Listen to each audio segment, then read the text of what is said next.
은혜라는 말과 은총이란 말이 있습니다. 비슷한 말이지만 그 뉘앙스는 좀 다릅니다. 은혜는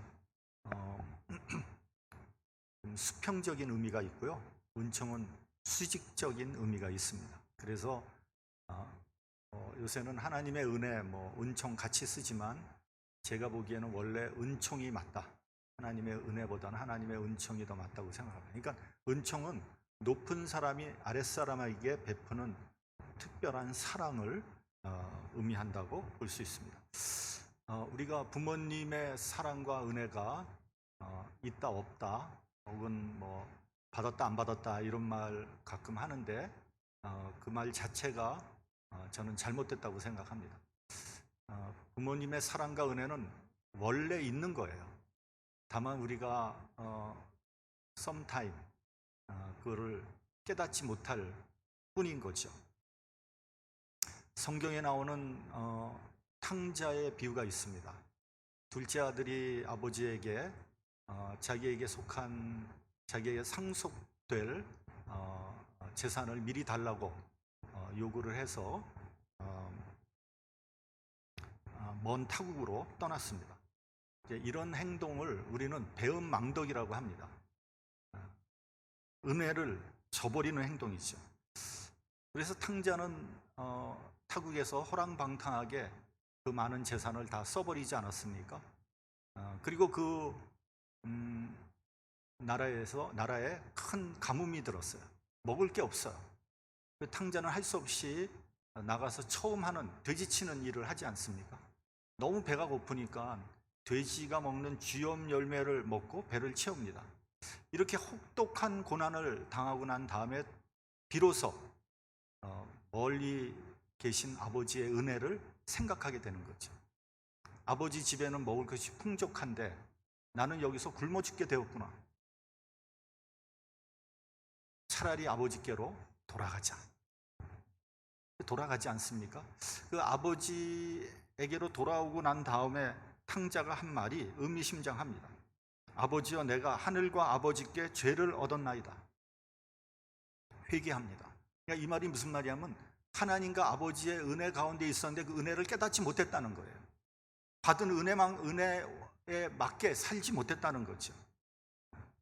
무한한 사랑 속에 살고 있었지만 그 사랑을 깨닫지 못한 사람에게는 그 사랑이 마치 없는 것처럼 느껴지는 거죠.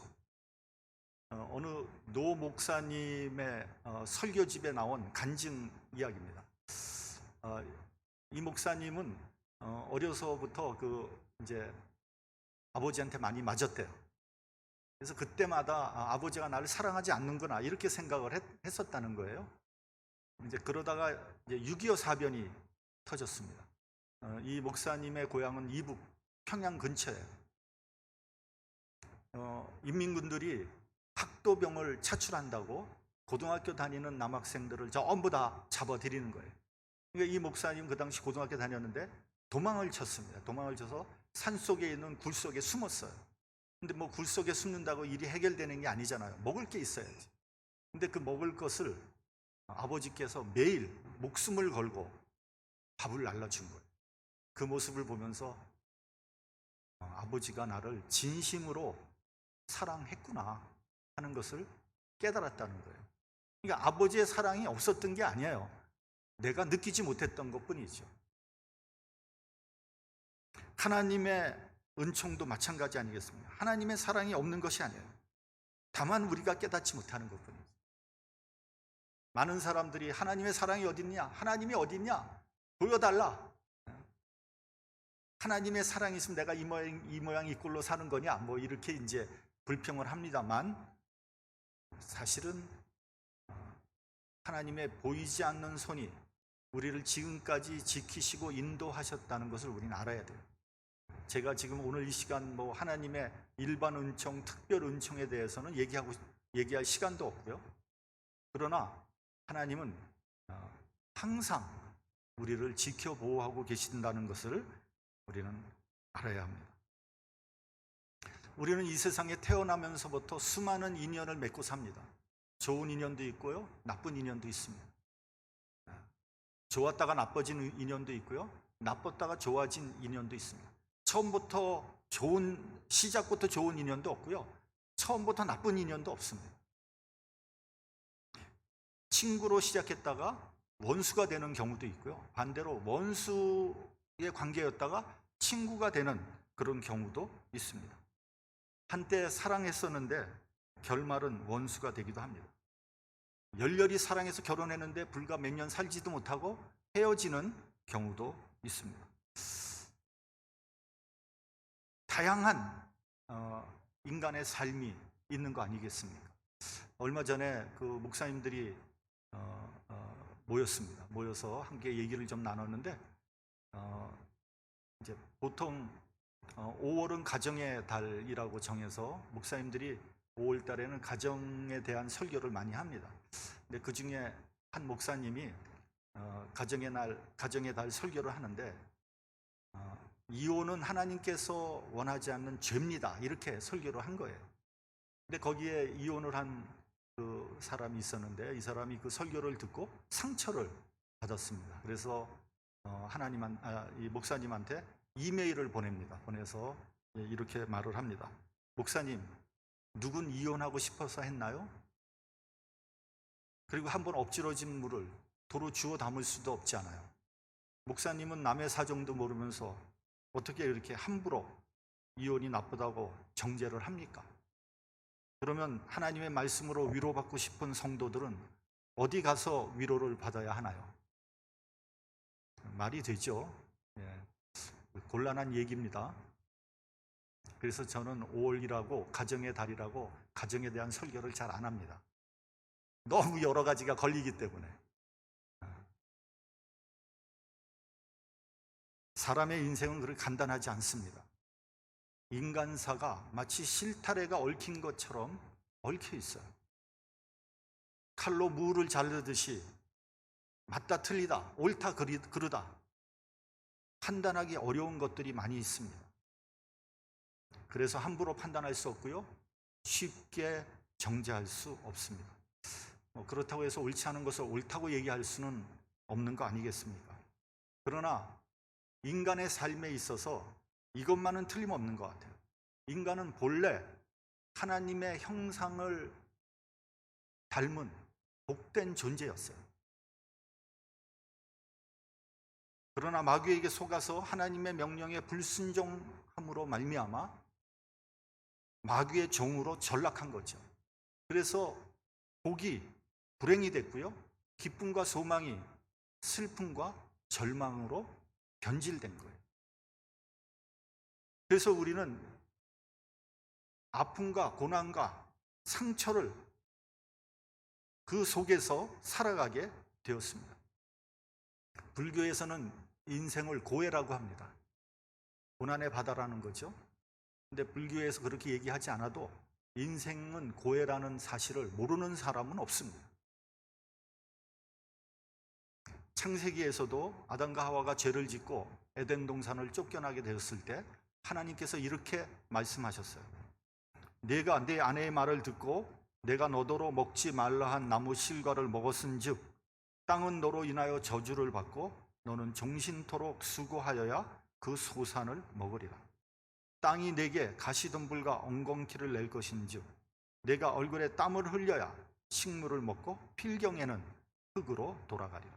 그러니까 여러분, 인간의 일생은요, 일평생 땀을 흘리고 노력하고 그래서 먹고 사는 거예요. 그래도 가시덤불과 엉겅퀴가 나는 거예요. 그리고 결국은 흙으로 돌아가게 돼 있습니다. 이것은 이 세상 모든 사람에게 내려진 엄중한 선고입니다. 이 세상 어느 누구도 이 고통스러운 굴레에서 벗어날 사람은 없습니다. 그래서 사람들은 고통과 불행을 행복으로 바꾸려고 무지하게 노력하고 있습니다. 슬픔과 절망에서 기쁨과 소망을 찾으려고 몸부림을 치지만 그거 다 헛된 수고입니다. 이 세상적인 방법으로는 행복을 찾을 수 없습니다. 이 세상에서는 진정한 의미의 기쁨과 평안도 없고요, 소망도 없습니다. 탕자가 아버지에게로 돌아와서 비로소 행복을 찾은 것과 같이 우리들도 하나님의 은총 가운데 돌아갈 때 비로소 진정한 샬롬을 얻을 수 있는 거예요. 우리 본문 1절을 봉독을 하겠습니다. 본문 1절. 자, 시작. 다윗이 가로되 사울의 집에 오히려 남은 사람이 있느냐? 내가 요나단을 인하여 그 사람에게 은총을 베풀리라 하니라. 사람은 성공하면요, 과거에 어려웠던 시절을 돌아보지 않습니다. 그래서 개구리 올챙이 쪽을 생각하지 못한다, 이렇게 얘기하는 거예요. 강자가 되면요, 약자를 돌아보지 않습니다. 부자가 되면 가난한 자 생각하지 않습니다. 지금 다윗의 왕권은 탄탄대로를 가고 있었습니다. 국가는 체계가 잡혔고요, 국력은 날로 강성해졌습니다. 이제 다윗은 웬만한 일은 신경 쓰지 않아도 됩니다. 앞으로 부귀영화만 남은 거예요. 그런 상황에서 다윗은 사울의 집에 남은 사람을 찾고 있는 거예요. 왜 찾느냐? 요나단으로 인해서 그 사람에게 은총을 베풀겠다는 거예요. 여러분, 사울이 누굽니까? 이스라엘의 첫 번째 왕이잖아요. 왕의 후손을 찾겠다는 거예요. 보통 왕의 후손을 찾으면 어떤 일이 벌어질까요? 죽여야죠. 그거 후환이잖아요, 후환. 근데 그렇지 않고 요나단으로 인하여 은총을 베풀겠다는 거예요. 과거에 죽을 정도로 어려웠던 시절에 은혜를 베푼 요나단을 생각하는 거예요. 여러분, 이 본문에 보면 다윗, 사울, 요나단, 이 세 사람이 나옵니다. 이 세 사람의 관계는 복잡 미묘해요. 사울은 이스라엘의 첫 번째 왕이잖아요. 그리고 사울과 다윗이 만나게 된 것은 다윗이 골리앗을 죽이고 승리한 후에 비로소 첫 번째 만남이 이루어졌어요. 여러분, 골리앗이 누굽니까? 골리앗은 블레셋의 장수로서 기골이 장대하고 힘이 세서 아무도 골리앗을 이길 수가 없는 거예요. 그래서 골리앗만 나오면 이스라엘 군병들은 질이 멸렬해졌고요, 도망가기에 바빴어요. 그런데 다윗이 하나님의 이름으로 골리앗을 처단하지 않습니까? 그러니까 다윗은 이스라엘을 구한 영예요. 지금도 다윗과 골리앗이라는 수고가 많은 사람들에게 회자되고 있지 않습니까? 약자가 예상을 뒤엎고 강자를 이겼을 때 우린 다윗과 골리앗이라는 수고를 씁니다. 다윗은 일약 이스라엘의 희망으로 떠올랐어요. 여인들이 사울이 죽인 자는 천천히요, 다윗은 만만이로다, 이렇게 다윗을 찬양했어요. 여기서부터 다윗과 사울의 운명이 엇갈리기 시작하는 거예요. 사울은 다윗이 얻을 자리가 왕이 뵙기 더 있겠는가 하면서 시기 질투를 합니다. 그래서 다윗을 향해서 창을 2번이나 던지죠. 근데 다윗이 다 피했어요. 또 사울은 정략적으로 그 딸 미갈과 다윗을 결혼시킵니다. 그러면서 조건을 내겁니다. 어떤 조건을 내걸었습니까? 블레셋 남자 100명을 죽여라. 그래서 다윗이 전쟁통에 나가서 블레셋과 싸우면서 죽기를 바랬던 거죠. 근데 오히려 다윗이 200명을 죽이지 않습니까? 사울은 그때 다윗은 하나님께서 다윗과 함께 하는구나, 그걸 깨닫고 더욱 두려워했으며 평생 다윗의 원수가 되었어요. 그로부터 무려 10여 년 동안 다윗을 죽이려고 쫓아다닌 거예요. 생각해 보십시오. 왕과 신하의 사이, 장인과 사위의 사이, 얼마나 좋은 사이입니까? 이 관계가 불구대천지 원수의 관계가 되어버린 거예요. 사울은 다윗을 죽이려고 했지만 그의 아들 요나단은 목숨을 걸고 다윗을 사랑했습니다. 사무엘상 18장 3절을 보면 요나단은 다윗을 자기 생명같이 사랑했다, 이렇게 되어 있습니다. 여러분, 이건 보통 일이 아닙니다. 요나단이 누굽니까? 사울의 아들이에요. 차기 왕이 될 사람이에요. 그러니까 그런 면에서 볼 때 다윗과 사울은 왕위를 놓고 경쟁하는 라이벌 관계인 거죠. 정상적이라면 요나단은 다윗을 죽여야 마땅한 거죠. 그러나 요나단은 이스라엘의 왕권이 사울의 범죄로 말미암아 다윗에게로 기울어졌다는 것을 알고 있었어요. 요즘에 우리나라도 이제 대통령 선거를 불과 8개월 정도 앞두고 있습니다. 서로 유리한 고지를 선점하기 위해서 정말 치열하게 경쟁하고 있습니다. 뉴스를 보면요, 물밑에서 일어나는 암투 음모는 정말 상상을 초월하는 것 같아요. 뭐 이상한 일이 아니에요. 당연해요. 이런 경쟁을 통해서 우리나라 민주주의는 더욱 발전하고 성숙해질 것이라고 저는 생각합니다. 요즘에는 말과 정책으로 경쟁하지만 옛날에는 서로 죽이고 죽는 전쟁을 벌이지 않았습니까? 그런데 요나단은 세상적인 권력보다 친구와의 사랑을 더 중요하게 생각했어요. 그래서 다윗을 아버지 사울의 칼에서 구하기 위해서 최선을 다합니다. 참 착하고 선한 사람이에요, 요나단이라는 사람은. 그러나 이렇게 권력 의지가 없어서는 대권을 차지할 수 없습니다. 대권을 차지하기 위해서는 때로는 피도 눈물도 없어야 되거든요. 역사적으로 볼 때 왕권을 차지하기 위해서 부모 형제가 목숨을 걸고 다투는 일은 흔히 있는 일이었어요. 사무엘상 20장 14절에서 15절을 보면 요나단은 다윗과 언약을 맺습니다. 이렇게 맺습니다. 너는 나의 사는 날 동안에 여호와의 인자를 내게 베풀어서 나로 죽지 않게 할 뿐 아니라 여호와께서 너 다윗의 대적들을 지면에서 다 끊어버리신 때에도 너는 내 인자를 내 집에서 영영히 끊어버리지 말라. 여러분, 이게 무슨 말입니까? 요나단은 다윗이 이미 왕이 될 것이라는 걸 알고 있었어요.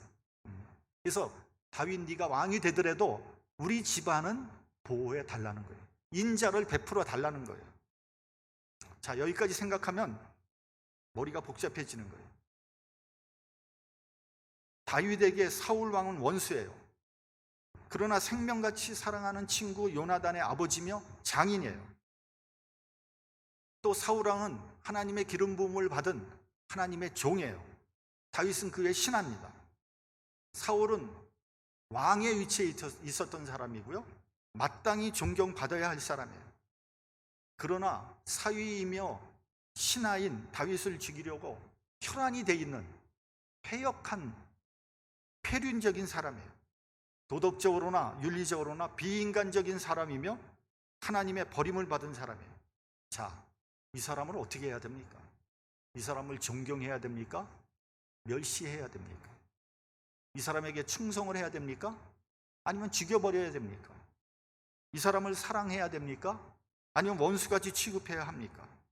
여기에 다윗의 딜레마가 있는 거예요.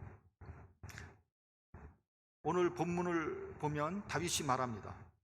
사울의 집에 오히려 남은 사람이 있느냐? 내가 요나단으로 인하여 그 사람에게 은총을 베풀리라. 그러면서 사울의 종이었던 시바라는 사람을 부릅니다. 그랬더니 시바라는 사람이 이렇게 말을 합니다. 요나단에게는 아들이 하나 있는데 그는 절뚝발입니다. 그의 이름은 무비보셋이라고 합니다.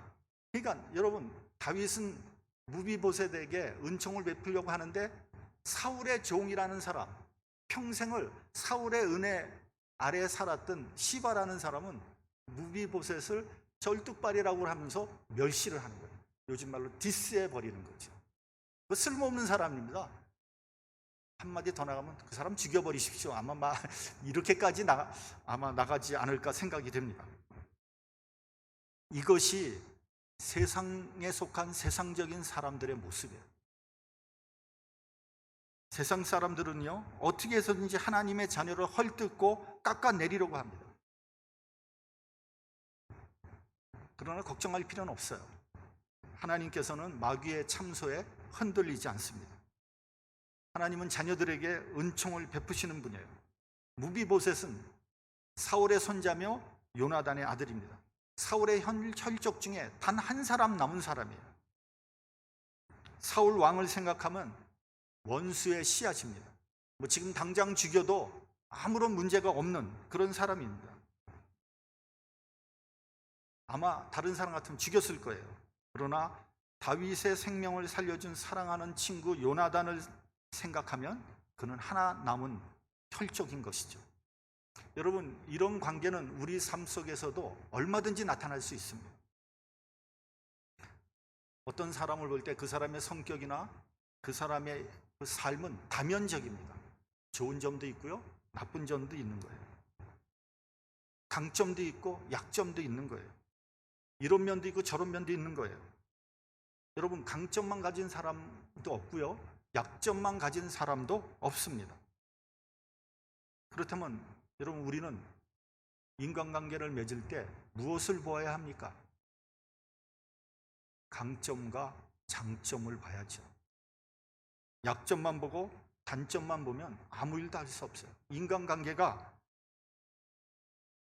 꼬이기 시작하는 거예요. 교회에서도 가능하면 강점과 장점을 볼 수 있어야 됩니다. 단점 보기 시작하면요, 아무 일도 못합니다. 여러분, 나는 단점 없습니까? 나는 다 잘났습니까? 나도 부족하고 약점이 많은 사람인데 왜 다른 사람들에 대한 평가가 그렇게 야박한 것입니까? 다윗도 사울을 생각했더라면 은총은커녕 씨를 말려야 되는 거죠. 그러나 다윗은 좋은 면을 봤어요. 그리고 무엇보다도 선한 쪽으로 이끄시는 하나님의 경륜과 은총을 믿었습니다. 실제로 다윗을 한번 보십시오. 그는 사울을 죽일 수 있는 절호의 찬스가 2번이나 있었는데도 불구하고 죽이지 않았어요. 그의 옷자락만 칼로 베었습니다. 그는 미움을 받으면서도 상대방을 미움으로 대하지 않았어요. 원수를 원수로 대하지 않았어요. 끝까지 인내했으며 사랑하려고 노력했어요. 하나님의 버림을 받은 사울이지만 그를 끝까지 왕으로 대우해 줬어요. 왜 그렇게 한 것입니까? 다윗은 은총 받은 사람이고요, 모든 일을 하나님의 은총적인 관점에서 해석을 한 거예요. 한편 우리가 무비보셋에 대해서도 한번 생각을 해볼 필요가 있어요. 그는 사울의 왕가의 왕손이에요. 존귀하게 태어났고요, 존귀한 가문 출신이에요. 생각해보면 다윗이 없었더라면 아마 무비보셋이 왕이 될 수도 있는 거 아니겠습니까? 그러나 그는 지금 비참한 삶을 살고 있었어요. 그가 5살 되던 해에 그의 할아버지 사울과 그의 아버지 요나단은 길보아 전투에서 전사를 합니다. 그래서 졸지에 그는 정말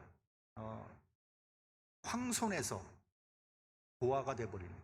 그리고 그의 유모가 그를 안고 도망치다 그를 그만 떨어뜨리지 않습니다. 그래서 다리를 못 쓰게 됐어요. 평생을 불구자로 살아야 했습니다. 다윗이 무비보셋을 찾으려고 할 때 그는 로드발 암미엘의 아들 마길의 집에 운둔하고 있었습니다. 이 로드발이라는 곳은 어느 곳이냐면 요단강 동쪽에 있는 황무지예요. 그러니까 이것을 볼 때 무비보셋이 얼마나 가난하고 궁핍하게 살았는가 하는 것을 짐작할 수 있어요. 그는 가난과 궁핍, 두려움과 고통에서 헤어나올 수 없었습니다. 그러나 그보다 더 힘들었던 일은 그의 몸에 사울의 피가 흐르고 있다는 거예요. 언제 붙잡혀서 죽을지 모릅니다. 두려움 속에 살고 있었어요. 이러한 무비보셋에게 다윗은 내 아비 요나단으로 인하여 내 조부 사울의 땅을 다 주겠다, 그렇게 약속을 했어요. 여러분, 왕이었던 사울이 얼마나 땅이 많았겠어요. 그는 그 궁핍한 가난 속에 있다가 갑자기 큰 부자가 된 거예요. 그리고 그에게 너는 항상 내 상에서 식사를 할 것이라 그랬어요. 왕자의 대우를 해준 겁니다. 그리고 무비보셋을 폄하했던 시바와 그의 가족을 그의 종으로 다 줬어요. 그러자 무비보셋은 다윗에게 절하며 말합니다. 이 종이 무엇이간데 왕께서 죽은 개 같은 나를 돌아보시나이까. 자, 이 말을 우리가 한번 생각해 보세요. 그는 상당히 겸손한 사람이었어요. 그는 비록 지금 비참한 상황에 놓여 있었지만 그는 왕손이었어요. 그러나 실제로 자신을 죽은 개같이 생각했던 것 같아요.